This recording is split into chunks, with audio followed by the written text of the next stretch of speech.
Hey, what's up, Internet? Now I'm live with What's up? Star Systems. Hi.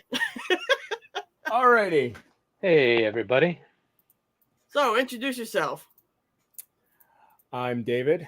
I am the founder of Corrozion Star Systems. I do the programming, the drums, the synth. I do everything, all the music in the background. My name is Greg. I recently was fortunate to receive an invitation from David to work with him doing vocals on Corrozion Star Systems. So, Hey, I see you over there watching us. Hey, Angie from Dead Cool. Check out their new single, Your Lies, just dropped yesterday, I think. So, tell the story of where your band name Corrozion Star Systems came from. So actually, Corrozion Star Systems actually was not the original name. The original name was Polished Corrosion.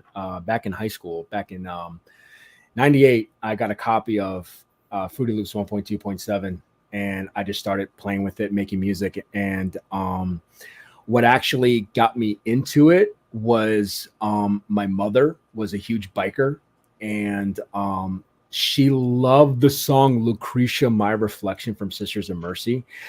And when I saw the music video on VH1 back in like 95, I was like 10 years old. I fell in love with it. I'm like, oh my God. I'm like, Mom, is that how metal sounds? You know, because I didn't know. I was like, Mom, is that metal? I'm like, no, honey, that's not metal. That's industrial. I'm like, oh, it's because you're singing in a plant, like an industrial plant. And I think it's like, no, honey, no, that's a genre of music. I'm like, wait a minute. That's where music comes from. Oh my God. You know, I was like 10, like, you know, I didn't know, because we weren't access. This was like back in 95. So the internet was not as, big as it is now. But it was like in 98, I got a copy of Fruity Loops because I found a copy of the internet of Fruity Loops. It was free because that was when Fruity Loops was starting, which is basically a drum machine. And then that's when I just started getting into it. And then in 2000, I got a Mac, and then I got and then I started messing with Reason. The DAWs that I messed with was Reason, Cubase, Nuendo, Pro Tools, Logic, Motus. I messed with a lot of DAWs, but I'm a huge FL Studio user. I've been using it ever since the beginning, and I just love using it. It's my preference. Mm-hmm. And what I do is that on my channel and TikTok keeps fucking muting my shit and keeps taking off, saying that it's not original content, which I don't understand why. I'm trying to help beginner artists to understand that it's like ignore gatekeepers, because I fucking hate them. They piss me off. You can make music in any DAW. Every DAW has its strengths and weaknesses. Like for example, Greg uses Ableton. Am I right, Greg? No, actually, I'm mostly an FL Studio guy myself. Oh, okay. You must be thinking of someone else. Yeah, I was thinking of somebody else, but yeah, it's like every DAW has their strengths and weaknesses. And since I've used DAWs for such a long time, what I bring to the table is I try to tell people like, yeah, like if someone came up to me and told me like, I want to use a DAW where it's like, I'm still back in like 1990 working with physical equipment, like use Reason. That's literally what Reason does. You physically got a rack. Or it's like, I want to use something that acts like Pro Tools, but on a Windows platform. I'm like, well, there's Pro Tools for Windows, there's Cubase, there's Nuendo, there's Magic Samplitude. Pick your poison. There's so many. And it's like, I wanted to show people like, you can make music in any DAW.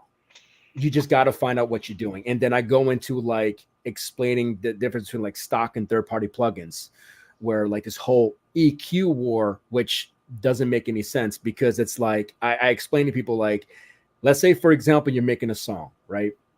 And you're not doing anything fancy, no side chaining, nothing. You just need a parametric EQ to help filter out your frequencies. Any stock EQ inside the DAW will work. It's going to work for you flawlessly, unless you're doing something advanced, highly advanced, like dynamic ranging, where it's like, if you, let's say, for example, okay, I'm cutting out 500 hertz, but I wanted to go up 6 decibels. You could do that in like TBT Kirchhoff's EQ, TBT Tech Kirchhoff's EQ, and you could also do that in Fat Filter Pro Q3, but that's an advanced thing where it's like you could do that. You can't do. I'm not sure if all stock EQs can do that, but like for example, in Parametric EQ2, you can't do that. Or it's like I want to cut down 30 decibels, and I don't want to have to constantly stack EQs at 30 decibels cut. Then yeah, because you can only do a maximum. I think it's like 12 high and 12 low with the stock EQ. So that's where I go in and just start explaining that, because I just want to end this war and help young musicians, you know, because I've been there and it sucks because it's like you can't get the right answer. And I want to help people get the right answer. And I know that I'm giving them the right answer because I'm actually in school right now getting my bachelor's degree in audio production. So I'm bringing real world knowledge to the table. So it's not like, you know, this is not some type of person on YouTube that's just faking shit to get views. No, like this is somebody that actually wants to help you. And actually, I mean, there's a bunch of you like Venus Theory, Busy Work Beats. Those guys are really good. They know what the hell they're doing. Like they know. But the one thing that I've learned when I was in school was that they are only one person. So it's like if you message them like, hey, I watched your video, I did this, am I doing it right? You're probably going to get a response back for like months. So it's like, that's why I wanted to go back to school to learn from my mistakes, because it's like you can show how to, you can read a book and you're doing whatever you can to get better at it. But if you don't have a professional giving you that feedback, that's where it's difficult. And that's where it's like I'm trying to build that community where it's like, you know, we can all work together. Like, hey, I got somebody who does nothing but mastering, and that person can help you. I got somebody who does nothing but mixing. That person can help you. And it's like, you know, I'm going off on like a tangent right now. Just a little bit. Yeah, sorry about that. That's okay. All right. So you in April you dropped your new album, If God's in Heaven, What's in Space? Yeah. So how long did you work on this album? My God. I worked on that album, believe it or not, 5 years. Okay. Yeah. It was just a lot of trial and error. A lot. Like each of those songs, I have probably 100 FLPs.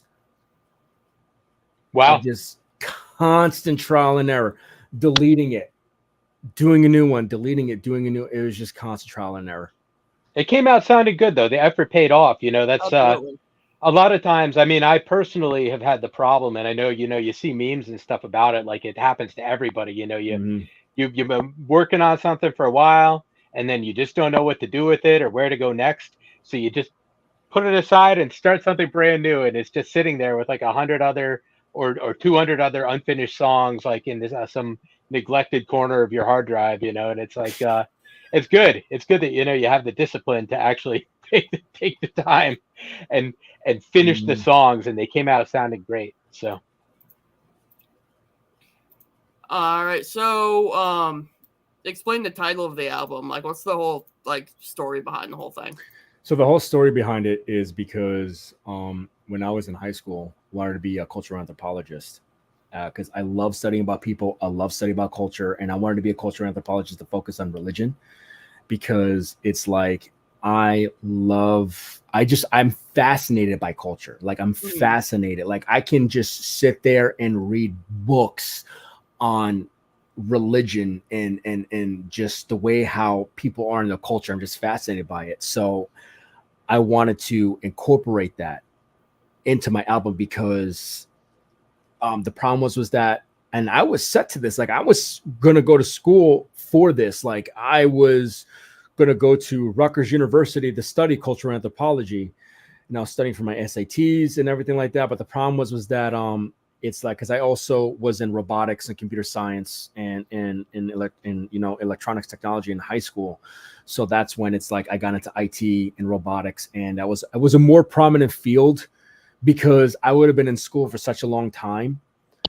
And I just studied it as a hobby, and then I wanted to incorporate that in my songs, and it pretty much tells a story where it's like and if I'm going off on a tangent, please tell me. Fine. Okay. But it pretty much tells a story where it's like, if God's in heaven, then what's in space? So pretty much it's like we've already been to space, and it was in a lot of religious beliefs. they always see how stars are gods and goddesses, especially in Norse mythology. In a lot of belief systems, they always see that how, you know, what's beyond the stars, you know, especially, you know, even in Egyptology. So I wanted to make an album like that, where it's like the first title says Enochian Angelic Magic. So it's a story of how we use Enochian, which is the angelic language, and that is very highly debatable, because it was also stated that this was a language used as a cryptic message. But for the sake of the album, I wanted to make it something where it's like, okay, this is a communication to angels, and we found communication. We are talking to something in space. And then it goes into the second song, which is Angelic Resonance First Contact, where it's like you have the AI voice, like, we're traveling in space. We found the life form. The life form is not friendly. And then that's where you hear, you know, the bad shit happening in the album and then coming back. And then it goes into when angels communicate. Now the angels are communicating with you. And this part was because everybody says that, you know, angels are supposed to be good. But if people, you know, the people who actually study the Bible and actually read beyond the Bible, angels are a hit or miss. They're either good or they're either bad. They're pretty much like the perfect neutral. Like if you look at this in the D&D game, angels are like literally they're not chaotic neutral. They are literally neutral to the max. And I was not aware of that. Don't they all work for God though? It's like they might be bad. Work for God. They might be have bad free for your will. perspective, because they might come to do something you don't like. But you know, but that's the thing. That's the whole point of like, that's the whole point that I wanted to go in with this album, because it's like they do work for God, but angels have free will. When God created humankind, and in the story of Adam and Eve, the story of Lilith and Adam and Eve, God gave human free will even to his angels. And then this is where it's like when angels communicate, that's where you hear, you know, the beginning of the song, blood is really warm. It's like drinking hot chocolate, but with more screaming. You know, listen to them, the children of the night, what sweet music they make. And I wanted to make it where it's like, this was the section we were not supposed to be. We poked and prod trying to find if God, or if there is a God, and you found the answer because you wished for something that you did not want to find. You kept asking the question and it answered. And now it goes into the whole song where it's like, that's why you hear like, it's been established that, you know, people who recently died coming back to life and committing acts of murder. And it just goes into like the whole maiming and killing. And then it goes into the third song, which is Inhuman Love. And what I did was that I got movie quotes from The Conjuring. And what I wanted to explain with that is that angels and demons, where it's like, are you being persuaded to do something bad? Because people don't realize demons are angels. They're just fallen angels. That's exactly what demons are. They're just fallen angels. And I wanted to bring that in there where it's like, you hear this in human spirit. You don't hear the term demon. You say that it's something demonic, but you don't hear the term demon. That's why I was very selective with the quotes and the way how the song, you know, like, I let her out. What else did you touch? You know, it wants a soul, because it's like, is it an angel that wants a soul, or is it a demon that wants a soul? But again, demons are fallen angels. And that's what at the end, that's where we hear like Bathsheba and the power of God, I condemn you back to hell. But just because something's in hell does not mean it could be a demon. It just could be a fallen angel, because hell could be interpreted as anything. And that's why at the end it says, may God have mercy on your soul. Then it goes into demonic love. And then in demonic love, that's when explaining about demonic presence. And then that goes up to the listener's interpretation, is that, did this angel become a demon, or was it a demon all along? And then it goes into experiment, where it took movie quotes from the movie Outbreak, explaining how it's like, you know, the virus is sterilized, because that's exactly what they're thinking. Like, how is everybody becoming so, you know, manic? They're maiming, they're killing. And that's what I wanted to get with the album. And that's why I took the movie quotes from there. Mm-hmm. And then it goes right into a God's love is a mother's love. Mm-hmm. And then with a God's love is a mother's love, that's when it goes to like a very like future pop type relaxation, because like that song originally was written for my mother, but I wanted to incorporate it in the album because it makes so much sense, because it's like people say that death is like the final salvation. They say that death is the beginning of something great. And that's what I wanted to make it, where it's like, is it great or is it bad? And I wanted to give it that feeling. And our next album, which is called Technician, chosen by God to fix an angelic problem, that's gonna have, and Greg, yeah, he wants to sing. He already did one vocals for Demonic Love. We're taking 4 songs from our first album. Demonic Love is one of them, and Greg, he sung his heart out, and it was beautiful. Yeah. Thanks, man. One other question about that album. So why did you choose to spell experiment with a Y in it instead of like the traditional spelling? The reason why I explain it with a Y is because I wanted to give it more of an unknown feeling. Because I wanted to make it like, because when you hear the quotes of a virus, I want it to be an interpretation for the listener that this is not a traditional viral outbreak. This is a celestial outbreak. This is the soul breaking from the body. This is the soul crying out for help. It's like the interpretation of like how you want to figure out what the human soul can do. You want to know how it feels like to die. You want to know how it feels like to be alive. And you want to tap the soul. You tap the soul, and now you can't fucking control it. Okay. So both of you, what is like, maybe you already touched a bit on this, David, talking about, Sisters of Mercy and Lucretia, but, what's the first, like, dark alternative gothy band you ever remember hearing? For me, probably, I don't know. I mean, there's so many, different things that kind of fit into that category. Right. Maybe 9 Inch Nails or The Cure, probably one of those two. Those are two of my early favorites. I mean, that was pretty much my first taste of industrial and goth, respectively, and those are still some of my favorite bands. So. And what about you, David? I mean, Sisters of Mercy is what opened up the doors for me, but actually my favorite band is actually BNB Nation. Okay. Future Pop, they are my favorite band, and my second favorite band is Blut and Hell, and my third favorite band is Funker Vogt. Okay.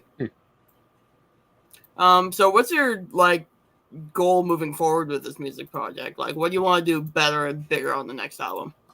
Bigger and bitter, we're gonna do a lot of vocals. It's gonna be a lot hard. It's gonna be a lot harder. So what we're doing is that I already have 10 songs laid out. So the album's gonna have a total of 14 songs, because we're taking 4 songs from our first album and put it into a second album, which they're gonna have the title but Vox next to it. They're gonna be vocals. So we are going to have a lot more vocals, because we want to make this an actual career. That's the goal. Like, actually make this a career. Like, right. Make this an actual profession, not a side project, something where it's like, I can make this a career because, I'm back in school getting my 3rd degree. 2 degrees are in electronics and IT, but my 3rd degree is going to be in audio production, and I graduate next year. So, doing mixing and mastering for clients at the side, starting my own business doing this, and making this as a profession with Greg as my vocalist. Like, hey, we made it. We're freaking touring around the world. We're freaking playing in fucking Europe. We made it to the DACH charts. The Deutsch, I can't know the name in German, but it's like the Billboard 100 of like industrial goth and aggro. Yeah, the DAC. Yeah, Deutsch, I can't pronounce it. I know what you're talking about, though. The Deutsche Alternative something. Yeah.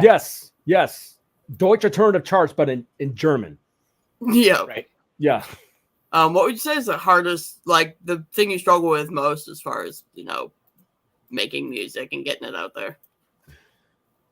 The one thing that actually hardest most is it's not the inspiration. You get the inspiration. It's the fact that it's the fatigue that you get. And the one thing that I do is that I listen to country, I listen to hip hop, I listen to pop, like I listen to other types of music because what a lot of people don't realize is that for example, I listen to old Dr. Dre. I listen to old Snoop Dogg because their patterns that they use is used in EBM. And a lot of people don't realize this is because if you break down the structure of it and the equipment that they use back then before DAWs were big, they were, 9 Inch Nails, Blue Than Hell, all these other bands, Neurotic Fish, they were using the same type of equipment as a lot of these hip hop artists back then. So when you hear the mechanics of it, you actually hear how it's the same. And you have people that think that like, oh, well, hip hop is not. Yeah, exactly. You see? Yeah. Who knows this album? This is a great album right here, man. I love this album. Exactly. And even if you look at old hip hop artists, like there's a photo of Dr. Dre and Trent Reznor in the same room looking at a synth. Is because back then, even till now, like I have a good friend of mine. Oh my God, what's his hip hop name? But he does hip hop and he's really good. And I listen to his stuff. And because music brings us together, like even though we're in a completely different genre, we can still work with other genres. I mean, look at the band called Stromkern. They do industrial hip hop, which is freaking amazing. And a lot of people don't even know. Look at Aesthetic Perfection. Aesthetic Perfection broke the industrial pop scene.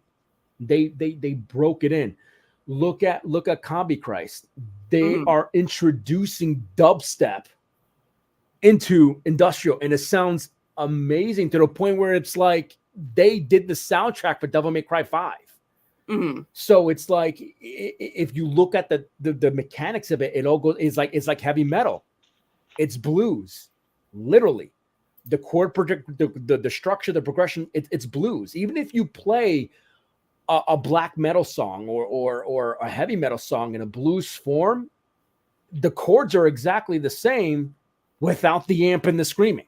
And that's why it's like I listen to other music to help my inspiration, to help the juices flow, because it does help. Like the 4 on the floor, the snare is what brings the song. So if I want to hear like a good snare, I'll listen to hip hop. And even though hip hops may have wider snares, it gives me that perspective. Like I hear the measurements of the snare. Now I know how to shorten my snare in my songs. Because that's what builds the song. You start from the 4th to the floor and you build up on it. I think Dr. Dre helped. Didn't he help Trent do that bass line in Yes. The song Into the Void on the Fragile? That when that bass line and that drum kicks in that song, it just hits so hard. It's so perfect and it sounds like so funky. I think exactly. I could be imagining this, but I think Dr. Dre helped Trent put that together. Yeah.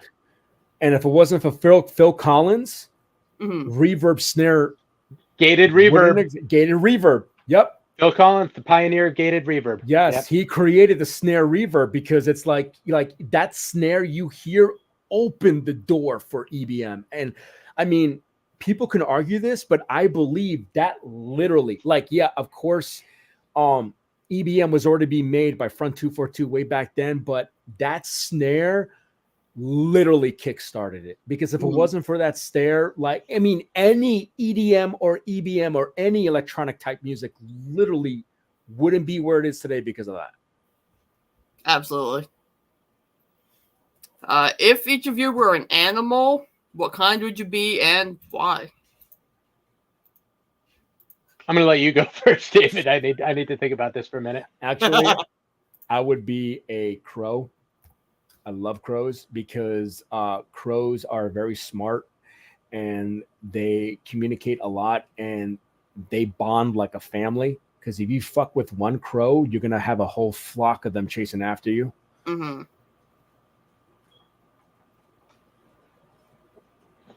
You know, I guess I would probably have to say, I'd probably have to say some kind of a bird too. You know, I hope this isn't weird if I say the same thing that you said, man. But like, I've always loved No, it's crows, and not. I've always loved crows and ravens, and I would love to be able to fly. You know, I've had throughout my life, I've had dreams about flying, and just today I was just staring at the sky, watching hawks circling overhead, and it looked incredible. But yeah, I mean the intelligence. The intelligence of crows and ravens, you know, I'll say raven. You know, I went to Yosemite National Park a few years ago, and I also visited, uh, you know, England, and just saw a lot of huge ravens, and they always look like they have their own agenda. You know, they definitely you can tell they're up to something. They have sort of a plan, and they're thinking about something, going about their day, and very cool animals. I think I'd enjoy that. I don't know about eating roadkill. Maybe wouldn't be my thing as much, but you know, having great black feathers and being able to fly, that would be awesome. It would be awesome. Yeah. All right. So, is there social media pages for Corrozion or? Yes, there is a Facebook. I am still building it. We have TikTok. We have Instagram. It's my same name. TikTok is pissing me the fuck off because it's like every time I try, unless I record it directly from my phone, it's fine. But it's like the one thing, it's like I have some recordings up there where I go into explain the difference between like a stock EQ and a third party EQ. That would upload it fine, but it's like I'm trying to upload these videos. So I made 5 videos already. And I'm trying to upload like because I'm actually showing how I made my songs, how I got my creativity, so I can show potential artists. And every time I upload it, they mute it saying that, oh, this is not original content. I'm like, then define fucking original content then. I mean, who else is copying my fucking song? Like, I know, right? Really? I wonder if it is because your songs are on, I mean, if there's parts of the songs in the TikTok video, maybe it's like if your songs are already on Spotify and they're registering that as some kind of like copyrighted content. No, I'm in FL Studio building the melodies from scratch. Yeah. Okay. Right. That's exactly. Crazy. Like, yeah, right. It is. Where could that possibly be copied from? Right. Where would it be copyrighted? Yeah. And now I'm gonna upload it to YouTube. It's just that because with work and family life and everything like that, because you know I have 4 kids, so it's like it's just very time consuming because I work in the medical field and it's very time consuming. So it's like I'm just trying to like get everything ready and just upload everything because I'm just gonna start saying fuck it. I'm just going to just do my talks on TikTok and do everything else on YouTube because it seems like that's what everybody does because they say that TikTok is the new future, but it's fucking bullshit because they're muting my shit. Yeah. Yeah. See, this is why we'll always need human beings because all this stuff is powered by AI, right? But AI makes mistakes. AI does not understand context. I don't think it really understands humor. No. It doesn't understand when you're writing an original melody in FL Studio and it happens to confuse it with something else, and you can't reason with it. You know, you can't say, "But I'm writing this myself right now. I didn't copy it from anybody else." It'll say, "Does not compute." You know? I saw a post the other day that sums it up. It was like, I don't want I don't want AI to do my art. I want AI to do my laundry so I can do my art. Yeah, absolutely. Right. Yeah. Yep. So right. So we got to keep humans around for, you know, a while longer. You know, it's worthwhile to continue the human experiment. You know, we shouldn't just turn everything over to the new synthetic life form and leave it at that. All right. Was there anything else you wanted to touch on here, or did we pretty much cover it? I mean, whatever else you want to touch on, definitely. I mean, any questions you have, you know, any questions you could definitely ask. I mean, definitely. Oh, there was one I forgot to mention. Have you played any shows yet as Corrozion Star? Or no? So, I am going to be performing, and I keep apologizing to Greg about this. It's like, Greg, I am so sorry. It's a solo project because that's okay. I totally understand. Yeah, no, yeah, because what happened was that Alon Gordon, he runs a goth night at a place called the Cellar on Treadwell in Hampton, Connecticut. And this is way before that I got in contact with Greg. And that's how it's like, okay, I got my first performance there August 31st, and I'm going to be there. And then it's like, when I spoke to Greg about this, and it's like, I was just like, so, I was actually upset. And it's like, damn it, I don't want to leave Greg out in there. Because the thing is, I'm not performing any songs of his vocals. I'm not doing that at all. It's strictly everything from my first album that I've done. We have a second performance coming up, October 19th. We're going to be opening up for Third Realm in Easton.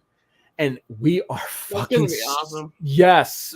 It's only a 30-minute opening. Third Realm is great. Oh, yeah. Third Realm is fucking great. And DJ Brett F. Scott, I couldn't, I couldn't think of enough. One thing I do want to say, any inspiring artist, EBM, industrial, agrotech, future pop, synth pop, electropop. If you're listening to this, EBM Worldwide will help you. They helped me. All it requires is for you to talk. And the one thing I want to say is that growing up in this, because I'm about to be 39 in June. Like, my birthday's coming up. I like to call my womb evacuation days coming up. And I'm about to be 40. Don't be scared, okay? I don't understand what this new generation is doing, but back then in the 90s, in the 80s and 90s, we didn't care. If you go to a goth club, you're going to find metalheads, punk heads, goth heads, cyber goths, rivet heads. I mean, even people listen to hip hop. We all come together, and we didn't give a shit. At QXTs, we had so many people that listen to hip hop that go there and just hang the fuck out because they loved it. Like, they actually loved hanging out QXTs more than hip hop clubs, because I don't understand why. This is either a shootout or like the cops were never called. I don't even think the cops were ever called the QXTs, and they'll come there just to hang out with us because we didn't give a shit. And it's like, I'm looking now at this new generation, and it's like, I'm seeing how very slowly a lot of people, a lot of, like, you always find a lot of elders, because it's like, Greg and I are pretty much at the elder goth stage. A lot of us are going to the clubs, and it's like very few, you find not a lot of people that are, obviously, home life and everything like that. But it's like, when we look at this new scene, it's like we find these kids that actually want to get into it. But then it's like, you still have that group. And I thought maybe that group faded out, but now it's grown stronger, where you have these gatekeepers like, oh, you can't be goth because you don't listen to Combi Christ, or you can't be goth because you only listen to old school shit. I'm like, shut the fuck up. Yeah. Seriously, who gives a shit? You don't have to wear black. Exactly. I'm wearing a fucking IT shirt. He's wearing a Clan Zymox shirt, but I mean, it does. You can wear fucking pink. It's a state of mind. It's a gathering. Don't think that you have to dress a certain way to be goth. It's the music. It's the culture. It's like people in the hip hop scene. You don't have to wear your pants past your fucking ass like you see a lot of those freaking hip hop artists do. You don't got to wear the long ass fucking shirts. You can dress normal. It's the community of music that gets together. It's all what it is. So it's like, talk to us. We don't bite. We actually love it when you talk to us, because we love sharing this with you. Because it's like, oh, we find somebody who's interested in this. They're wearing a Sisters of Mercy shirt. Have you heard this song? Have you heard that song? They're wearing a Nirvana shirt. We want them to be in the scene because we want the scene to grow. We don't want it to end. We want it to continue. Because it's like, for example, like, I asked my wife, my daughter Lilith, I'm like, honey, what would you do if Lilith brought home her boyfriend or girlfriend and to find out who's goth? She's like, you will literally run upstairs, get changed in your most expensive outfit, and come right back downstairs. I'm like, yeah, That's actually true. That's funny. Do you have anything to add, Greg? No, no, not too much. Let me see. Thanks for the interview. Yeah. Had fun. Really enjoyed doing the vocals on the one song, and looking forward to doing some more and really getting this going and seeing how it takes shape. Oh yeah. Like he said, don't don't let anybody tell you you're not good enough to just be yourself and go anywhere you want to do and do anything you want to do. Exactly. Absolutely. That's my message. And yeah, I mean, any kind of scene that's worth being involved in to whatever extent is gonna embrace everybody and be happy for the opportunity, right? To meet new people, teach them new things, and learn new things from them. So exactly, yeah. Yeah. All right. Well, thank you so much for coming on, fellas. Yeah. No, thank you All for right. having us. We really appreciate it. Yeah, Thank no you. problem. Have a wonderful evening. Yeah, you too. Bye. Later. Bye.